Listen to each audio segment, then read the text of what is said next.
Anda tidak mau gula darah Anda naik, itu bisa menjadi banyak penyebab penyakit, salah satu biang kerok dan salah satu penyebab dari berbagai macam penyakit-penyakit degeneratif nyaki. Maka salah satu solusinya adalah itu ilmunya. Kelar banyak masalah. Ini aja Anda kerjakan ya, ini aja Anda kerjakan. Coba aja lihat, banyak sekali keajaiban-keajaiban tubuh kanan.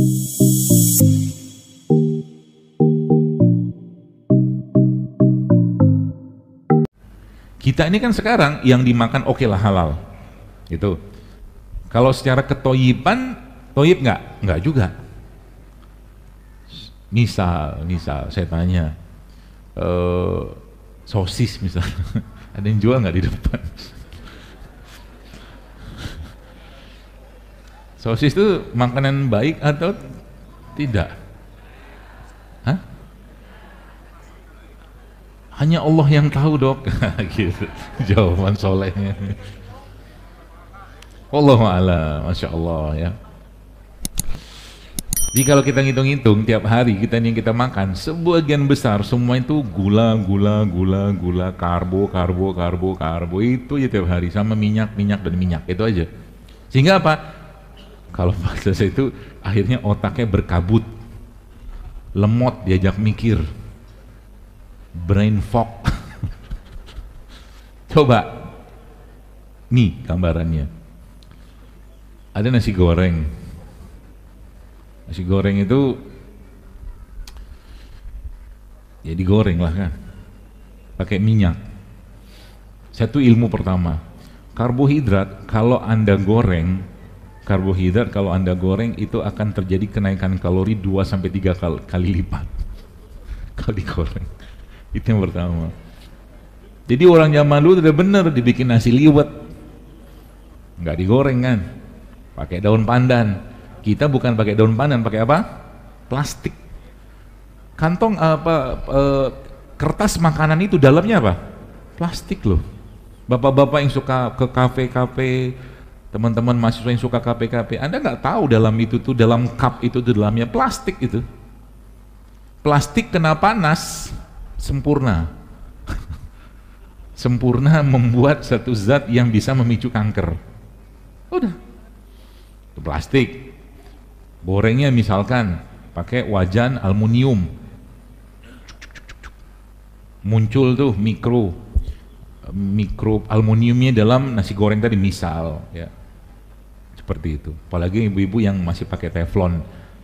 Ya, di rumah jangan pakai teflon lagi, diganti teflonnya. Ya, teflon itu kalau robek dia terkupas dia dia punya bahan itu, setahu saya yang saya pernah baca itu juga menjadi pemicu kanker. Teflon. Jadi paling bagus pakai apa? Pakai orang zaman dulu pakai, yaitu apa? Tanah liat. Paling bagus itu. Aman itu. Udah bener. Sutilnya, cuilnya itu pakai apa? Kayu. Nih sekarang, kalau kita dicek sekarang ini, ya kemungkinan besar banyak mikroplastik dalam tubuh kita. Dari mana dasarnya? Dari mana dapatnya? Sikat gigi kan plastik. Masuk lagi. Udah logam masuk, plastik masuk, apa lagi? Semua masuk, berantakan otaknya. Salah satunya apa? Baperan misalkan. Diomongin dikit tersinggung. Diomongin sedikit tersinggung. Akhirnya apa? Tanda orang baperan apa? Mudah banget left group. Diomongin baper, ini baper, sama baper. Hai kau ini. Gitu ya. Nasi goreng. Nasinya digoreng pakai minyak. Baik, ilmu minyaknya dulu saya kasih. Saya kasih konsepnya aja. Ya. Misal ini kentang. Kentang ini saya kukus. Ya. Maka Anda makan kentang ini, kalau makan kentang bagusnya kulitnya jangan dikupas, makan sama kulitnya. Berarti duren juga, Dok? Enggak kalau duren. Biasa otak-otak liar langsung bekerja gitu kan. Terus ketika sudah Anda kukus, Anda makan, Anda bikin mashed potato apa segala macam, udahlah terserah lah, pokoknya kukus. Itu kalorinya kurang lebih kalau kentang kayak begini sekitar 90 kalori lah, 90 kalori. Lalu kentang itu dipotong-potong-potong, dijadikan french fries, dijadikan kentang goreng. Naik jadi sekitar 200-an kalorinya.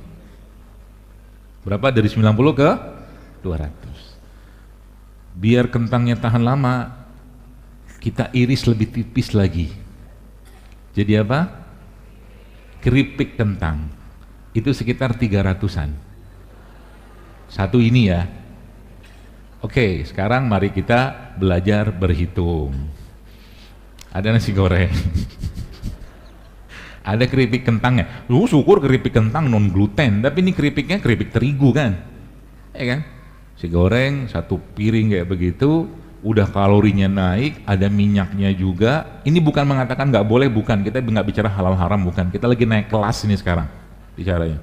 Soalnya nanti banyak banget yang ngomongin saya, itu makanan halal, gula halal, semua halal. Ya bener halal. Tapi masalahnya Anda harus tahu dulu masalahnya apa, bagaimana ahli ngomong tentang itu. Contoh mungkin bicara tentang gula pasir, misal. Anak-anak yang berkebutuhan khusus atau mohon maaf seperti Down syndrome segala macam itu biasanya bab tentang terigu dan gula itu mereka tanda kutip diharamkan, betul? Tak boleh. Kenapa? Terjadi perubahan perilaku seketika loh. Banyak orang nggak sadar itu kan, masih juga ngoprek-ngoprek, gula kan halal, ini halal, betul, ini bukan bab halal ya, toyib nih kita mau cari gitu loh. Nanti saya ajarin caranya bagaimana supaya dapat toyib, kan gitu. Nasi, sama kerupuk, bukan? Pakai sosis misalkan, nasi goreng sosis, plus lagi dengan nasi goreng ada gila-gilanya. Biasanya kan nasi goreng gila, makanya yang makan mending gila, ada nasi goreng iblis, nasi goreng setan. Kenapa nggak pakai nama malaikat gitu loh? Nasi goreng apalah gitu kan, Jibril atau Israel.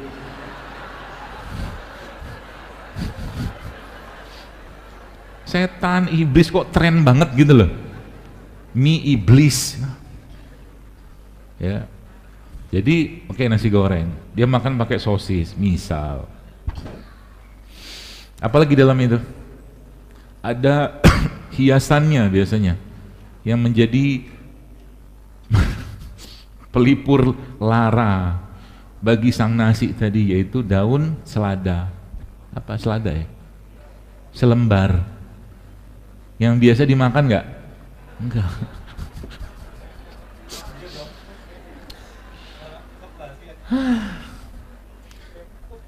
Pantesan IQ kita ini turun-turun semua, yang dimakan berantakan terus. Nanti di sesi akhir saya kasih tahu bagaimana caranya supaya naik nih kecerdasan gitu loh. Mau tes kecerdasan ya, kita tes. Mau dites? Mau dites? Oke, saya tes. Nanti kalau berhasil saya kasih hadiah.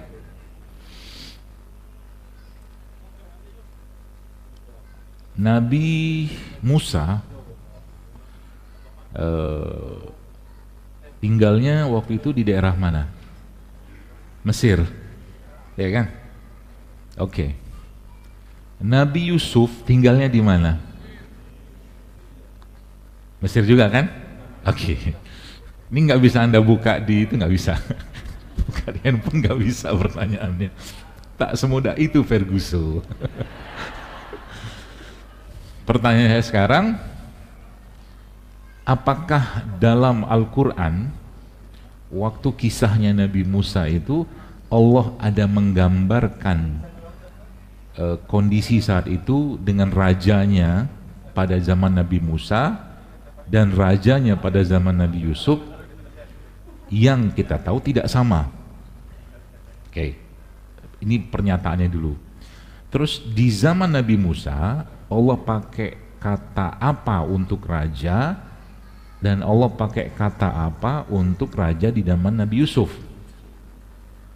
Kalau bisa dapat atau bisa jawab, saya kasih hadiah.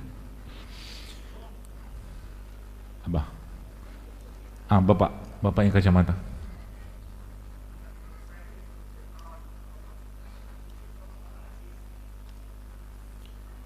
Hampir benar. Bukan Aziz, Aziz itu namanya. Tapi tidak apa-apalah, kasih hadiah. Salah pun saya, baik hati saya. Nanti bawa ambil ya.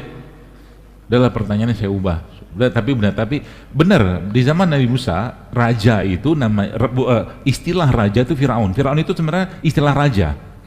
Kan Firaun itu punya nama. Ramses apa gitu kan. Nah, di situ untuk menggambarkan kezolimannya raja saat itu Allah pakai kata Firaun. Zolimnya raja. Jadi kalau kita dengar kata Firaun maka kita sudah tahu bahwa itu raja yang zolim. Tapi di zamannya Nabi Yusuf, rajanya tidak sezolim atau tidak zolim seperti zamannya Nabi Musa. Kita kenal namanya Aziz salah satunya kan. Tapi di situ Allah tidak pakai kata Firaun, tapi Allah pakai kata Malik. Ya gitu Quran. Mau pertanyaan lagi? Wah, saya nggak mau. Itu kasih hadiah lagi. Ada, tenang aja, banyak. Kalau kita kasih hadiah. Hadiahnya ini nanas, kelapa. Oke, lalu dia makan tuh nasi goreng. Dia makan nasi goreng. Biasanya teman nasi goreng makannya pakai apa? Hah? Kerupuk. Minumnya? Manis apa enggak? Masya Allah. Jangan lupa nasi goreng itu ada seratnya, ada enzimnya yang biasanya juga kita tak pedulikan gitu loh. Namanya apa? Acar, ya kan? Ada telur, pakai telur kan? Telurnya diapain? Digoreng, mata sapi digoreng, pakai minyak, ya kan? Jadi udah bayangin, kita hitung ya, nasinya sudah karbo, tepungnya sudah karbo. Tadi ada sosisnya, katakanlah pakai sosis gitu kan? Sosisnya ada tepung nggak? Ada tepung. Nasi, sosis, kerupuk, sama satu lagi karbo yang tersembunyi di situ di mana? Di teh manis. Jadi 4 karbonya. Seratnya di mana? Ada di selada sama acar. Berarti kalau kita mau makan nasi goreng yang banyak serat dan enzimnya, caranya gimana? Nasinya 2 sendok, acarnya dibanyakin.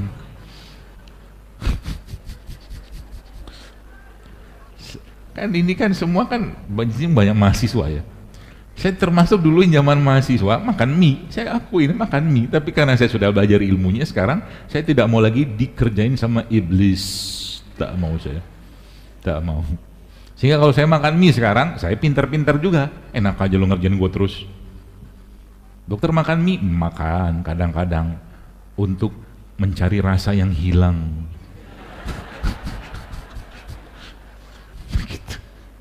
Saya makan mie, kalau saya makan mie, Masya Allah, biasa saya pakai 1 bawang bombay, full 1 pakai potong-potong sendiri, kadang setengah lah minimal. Kemudian saya pakai bawang merah, bawang putih juga, kemudian saya pakai pocoy, daun pocoy gitu, kemudian saya kasih cabai rawit, cabai merah apa begitu. Jadi sudah berlimpah enzim di situ. Saya pakai telurnya, telur kadang-kadang 2 atau 3. Dok, kalau makan kayak begitu, kayaknya duit bulanan kami habis sebulan. Enggak lah, tenang. Saya kasih, ini itunya aja, caranya aja supaya paham konsepnya. Akhirnya apa? Telurnya saya banyakin. Ya, berarti kalau makan telur, bagusnya telur apa? Nah, saya ajar lagi caranya. Anda tahu cerita tentang telur? Telur, baik. Ayam itu bertelur, biasanya bertelur kalau dikawini sama pasangannya kan gitu kan? Kalau nggak dikawinin telur terus gimana? Berarti memang dia ditakdirkan untuk menjadi ayam petelur tanpa ada pembuahan. Maka kata guru saya, telur yang paling aman kata beliau gitu kan, bukan itu nggak boleh aja silakan aja. Tapi kalau telur yang aman yang memang nggak diapa-apain, dia memang bertelur karena pernikahannya dia adalah telur ayam sama telur ayam kampung sama telur bebek. Gitu. Tuh, saya bikin tuh telurnya kan. Nah, yang pertama ini urutan makan. Ada saya makan tuh mie. Yang pertama saya makan adalah sayur. Saya makan tuh sayur sama bawang tuh saya makan semua gitu. Terus habis saya makan sayur itu, saya makan telur. Gitu. Setelah saya makan telur, saya sudah cukup kenyang. Akhirnya mie-nya nggak jadi. Itu saya mau ikutin silakan, nggak ikutin ya. Tapi kalaupun makan itu ada kaedahnya. Jadi kalau Anda tidak mau gula darah Anda naik setelah makan dengan cepat yang itu bisa menjadi banyak penyebab penyakit, maka makalah karbohidrat itu di terakhir.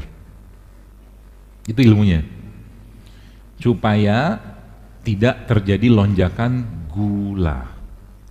Lonjakan gula ini kalau Anda tanya pada ahlinya, salah satu biang kerok dan salah satu penyebab dari berbagai macam penyakit-penyakit degeneratif yang kita kenal, dengan salah satunya itu adalah bukan lonjakan gula tapi efeknya itu ke insulin resisten. Insulin resisten itu apa? Insulin yang tidak bisa lagi memasukkan gula ke dalam sel karena sudah lemot. Oke, saya kasih di situ, potong dulu, kita belajar bagaimana caranya untuk mengatasi supaya si insulin ini bisa bekerja. Pertama tadi sudah, supaya nggak terjadi lonjakan gula. Berarti kalau Anda mau makan apapun, pastikan Anda makan sayur-sayuran dulu atau buah-buahan dulu sebelum makan. Itu yang pertama. Yang kedua apa? Oh, ini ada hadiah. Banyak hadiahnya. Kemarin di Cilacap saya tanya, pertanyaannya gampang. Waktu Nabi Adam makan buah dari pohon itu, Hawa lagi ngapain? Kalau bisa jawab hebat. Hawa lagi ngapain?